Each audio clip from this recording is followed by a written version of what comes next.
USS Thresher was the lead submarine of her class of nuclear-powered attack boats in the 1960s.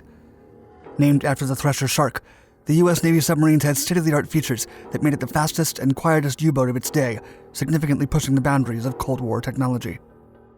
But in April of 1963, the USS Thresher atomic submarine left port to perform a series of test dives off Cape Cod, Massachusetts, and never came back. When the submarine sank to the bottom of the ocean after a series of bewildering underwater phone calls, the naval community was baffled. But the Navy classified the report, only releasing scant details about the accident that took 129 lives. The mystery then lived on for several decades until a brave lawsuit brought the document to the forefront. To this day, we still keep learning about what happened on that fateful morning.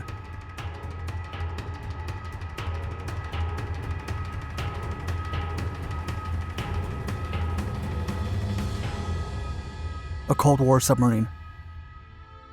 The second USS Thresher, SSN 593, was the lead boat of her class of nuclear-powered attack submarines in the U.S. Navy. It was named after the Thresher shark, large predatory marine fish found in all temperate and tropical oceans of the world. Thresher class was one of the first kinds of submarines to use a teardrop hull. Unlike conventionally powered submarines, nuclear-powered boats could stay underwater indefinitely because they didn't require to sail on the ocean's surface. This submarine was 278 feet long, displaced 4,369 tons underwater, and could make more than 30 knots submerged. She was launched bow first on July 9, 1960, and commissioned on August 3, 1961, with Commander Dean L. Axine as the leader. From 1960 to 1961, Thresher and her crew conducted several trials in the West Atlantic and the Caribbean Sea for lengthy periods. During these tests, the crew evaluated her modern and often complicated features and weapons through several exercises, including a 3-week training course in San Juan, Puerto Rico. The following year, her sonar and ammunition systems were tested, and a particular exercise was designed to improve the strategic capabilities of nuclear submarines. Anti-submarine warfare training also took place, along with Task Group Alpha. Thresher underwent several tests to evaluate its submarine missile off the coast of Charleston, and eventually continued trials throughout the East Coast. As is typical with a first-of-class boat like the SSN 593, the test trials took longer than expected because of the thoroughness and attention to detail. But after 9 long months, Thresher was finally recertified and undocked on April 8, 1963. A tragic day. On April 9th, Thresher left port in Maine for a series of dive tests in the deep ocean, 227 miles east of Cape Cod, Massachusetts. A little over a day later, while the submarine was nearing test depth in the first trial, rescue ship USS Skylark received a frightening message via the underwater telephone, quote, "Minor difficulties. Have positive up angle. Attempting to blow."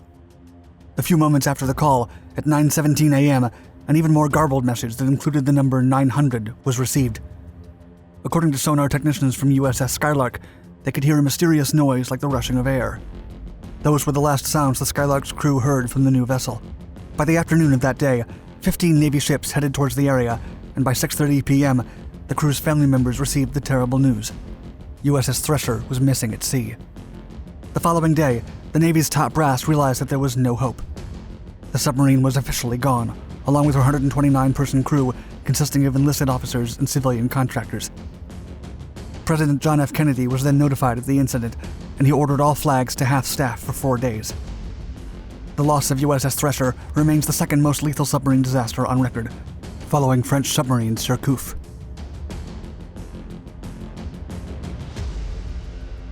A lawsuit. Thresher was found 14 months later lying in 5 major pieces, with the debris field covering almost 33 acres of sand. Based on photographs, artifacts, and an evaluation of the submarine's design and relatively short operational history, a court of inquiry concluded that the saltwater piping system joint that relied heavily on silver brazing instead of welding had failed. And despite the Navy's official version of the event, many people were left wondering what actually happened to the most modern submarine of its time. After the 1963 incident, the Navy was highly protective of the sinking's official report. Even though they first said that they would release the document in 1998, only 19 of 1,700 pages were published. They claimed that keeping it classified would protect serving submarine crews. A growing list of theories, skepticism, and Cold War suspicions surrounded the sinking for decades, even more so as the accident occurred during regular dive tests. The investigation remained in the Navy's classified section for over half a century until Captain James Bryant inquired about it. Bryant, a now retired Navy member, had a close relationship with Thresher-class submarines, as he commanded 3 of them during his long career. The military historian was always skeptical of the classified nature of the Navy's report and asked to see the entire document in 2019, almost 60 years after the incident. When the Navy refused, Captain Bryant sued them.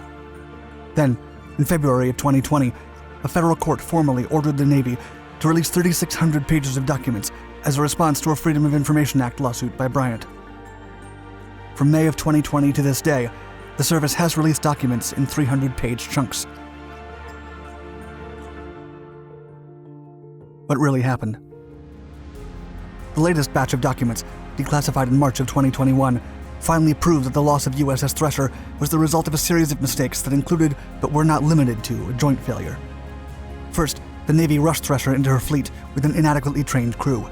The accident occurred only 6 months after the Cuban Missile Crisis, and tensions were at an all-time high, as the Soviet Union had launched the first nuclear submarine a few years earlier.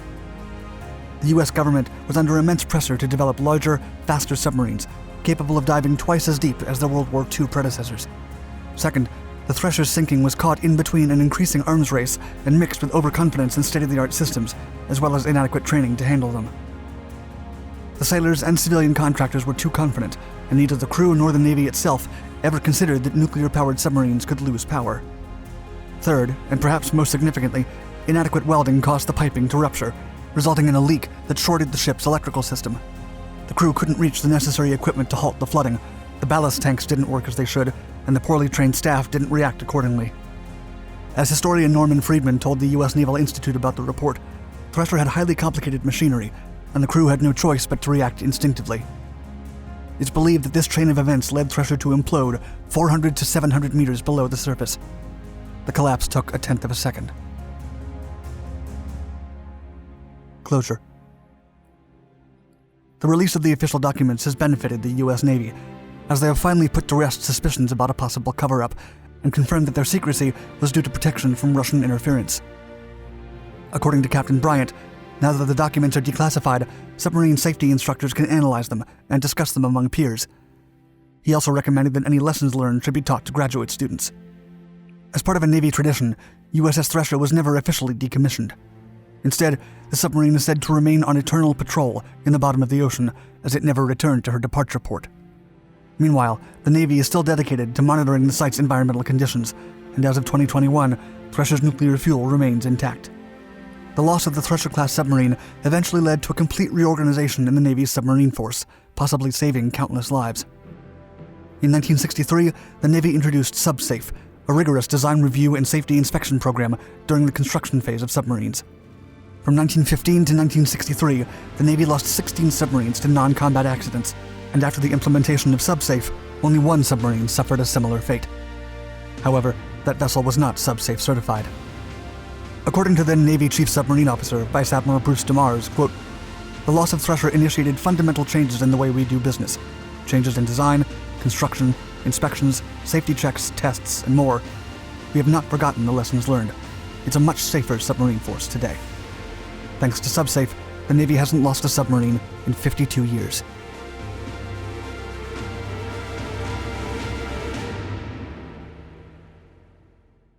Thank you for watching our Dark Seas video. Please leave us a comment below if you'd like us to cover a specific topic. And don't forget to subscribe to our channel and hit the bell icon to be notified of all our newest content.